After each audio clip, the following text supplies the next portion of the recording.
बार बार की वार्निंग के बावजूद पाकिस्तान में मौसमियाती तब्दीली से निपटने के लिए कोई काम नहीं हो रहा। पाकिस्तान के आम शहरियों को इस वक्त शऊर की शदीद ज़रूरत है। लोगों में दरख्त लगाने का रुझान बिल्कुल नहीं है। दूसरी जानिब हुकूमती इक़दाम भी इंतहाई महदूद हैं। नतीजा ये निकला है कि दर्जा हरारत में मुसलसल इजाफा हो रहा है। खुश्क इलाकों में बिलखुसूस सिंध में बारिश बहुत कम हो गई है और अब खदशा ये है कि यही सूरत हाल रही तो आने वाले वक्त में पाकिस्तान के दर्जा हरारत में ख़तरनाक हद तक इजाफा होगा, जो कि बहुत तबाहकुन होगा। कल सूरत हाल ये रही है कि मुल्क के 80% इलाकों में टेम्परेचर बढ़ा है।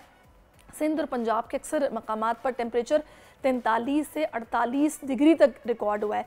पंजाब और सिंध के मैदानी इलाकों में दर्जा हरारत 50 डिग्री सेंटीग्रेड तक भी पहुंचने का खदशा है। तो अगर आपको याद हो तो साल 2002 से ये वार्निंग दी जा रही थी कि दरख्त लगाएं, इक़दाम करें। 20 साल बाद साल 2020 में ये इंकशाफ हुआ था कि टेम्परेचर बढ़ने से ग्लेशियर्स पिघल रहे हैं, हज़ारों की तादाद में आर्जी झीलें बन रही हैं।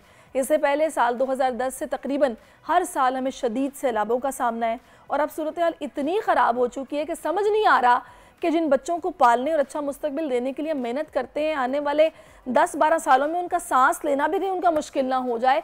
इतनी अलार्मिंग सिचुएशन है। इसी पर बात करने के लिए इस वक्त हमें महकमे मौसमियात से सरदार सरफराज साहब ज्वाइन कर चुके हैं। सरदार साहब, बहुत शुक्रिया आपके वक्त का। सरदार साहब, मैंने लोगों की याद दहानी के लिए सारा कुछ बताया। ये जो पूरी एक ट्रेल है कि किस तरह पहले वार्निंग आई, फिर जनाब कहा गया ग्लेशियर पिघल रहे हैं, फिर सैलाब आए, फिर टेम्परेचर बढ़ा, बारिशें कम हो गई। अब बार बार ये बात हो रही है कि दरख्त लगाएं ताकि कुछ बेहतरी आ सके मौसम में। अभी जो जितने हालात बिगड़ चुके हैं, कितना संगीन हमें मौसम बर्दाश्त करना पड़ेगा आगे आने वाले दिनों में?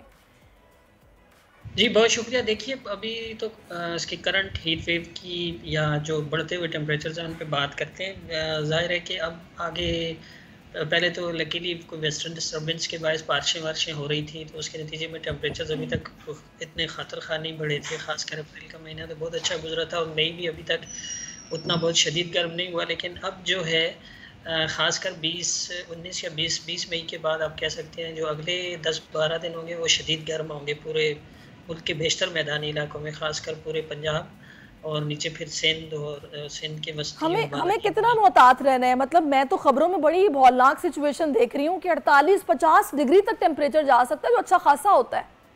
जी बिल्कुल जा सकता है। अपर सिंध में खासकर आपको याद होगा 2022 में तो अप्रैल के महीने में जैकोबाद में 50 डिग्री चला गया था और नवाबशाह में भी 49 या समथिंग गया था। तो मई और जून तो आपको पता है गर्म तरीन महीने होते हैं, तो इनमें तो गर्मी में इतनी मतलब इसी शिद्दत की गर्मी हम हर साल ही फेस करते हैं, मई और जून में बिलखुसूस। तो एक्सपेक्टेड यही है कि आगे जो है ना 20 मई के बाद 19-20 मई के बाद बिल्कुल ड्राई वेदर है पूरे मुल्क के बेशतर हिस्सों में, सिवाय KP के बिल्कुल शुमाली इलाका जाते हैं जो एक्सट्रीम नॉर्थ में और उसके साथ गिलगित बल्तिस्तान, उन इलाकों में कहीं कहीं बारिश हो सकती है। दीगर जगहों में मुल्क के दीगर इलाकों में चूँकि मतला साफ़ रहेगा, वेदर बिल्कुल ड्राई रहेगा, तो ज़ाहिर है टेम्परेचर फिर बहुत बढ़ेगा।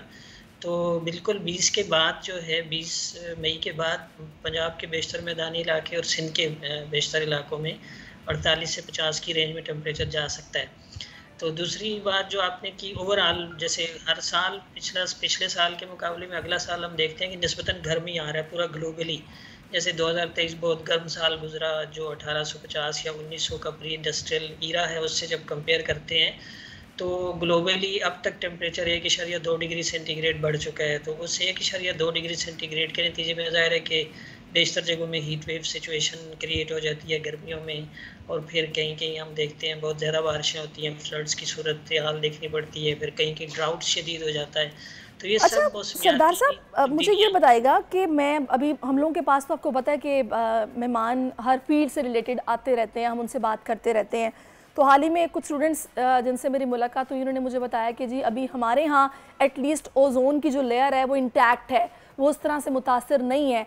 फिर आपको पता है कि ये जो माहौलियाती पोल्यूशन है उसमें भी हम लोगों का किरदार बहुत कम है, कार्बन की अगर बात की जाए। लेकिन हम लोग जितना ज़्यादा ये क्लाइमेट चेंज को लेकर इफ़ेक्ट हो रहे हैं, तो आपके ख्याल में इसके पीछे जो आपका अपना नज़रिया है, क्या वजूहात हैं जो कि हमें अब इतनी सख्ती मौसम की बर्दाश्त करना पड़ रही है? देखिए वो कहते हैं ना, मौसम की और क्लाइमेट की तो कोई बाउंड्रीज नहीं होती। ये नहीं है कि जिस मुल्क ने ज़्यादा पोल्यूशन की है, जिस मुल्क ने ज़्यादा कार्बन डाइऑक्साइड एमिशन की है, तो वही ज़्यादा मुतासर होगा। वो कोई भी मुल्क मुतासर हो सकता है, लेकिन जो मुल्क ज़्यादा वल्नरेबल होते हैं, जो ज़्यादा ज़द पज़ीर होते हैं हमारी तरह, जिनका इंफ्रास्ट्रक्चर उस तरह से नहीं होता, जो क्लाइमेट चेंज के साथ रिजिलियंट इंफ्रास्ट्रक्चर हो, तो ज़ाहिर है वो ज़्यादा मुतासर होते हैं। तो हमारे ज़्यादा मुतासर होने की वजह यही है कि हम चले जी सरदार साहब, अब दुआई की जा सकती है कि अल्लाह करे कि हमारे यहाँ भी रीस्ट्रक्चरिंग हो, हम भी जनाब इसको लेकर कुछ सीरियस हो जाएं, और आगे ज़ाहिर है बच्चों का अगर हम सोचें तो अल्लाह करे क्यों नहीं ये हालात इस तरह से ना देखने पड़े और चीज़ें बेहतरी की तरफ जाएं। बहुत शुक्रिया आपका सरदार साहब, आप हमारे साथ मौजूद रहे, लेकिन आपने अलर्ट, टेम्परेचर 50 तक जा सकता है। बुजुर्गों को बचाएं, पानी ज़्यादा पिएं, गैर ज़रूरी बाहर ना निकलें, अपने सरों को ढक के रखें, दरख्त लगाएं। सब्सक्राइब करें और बेल दबाएं ताकि कोई खबर रह न जाए।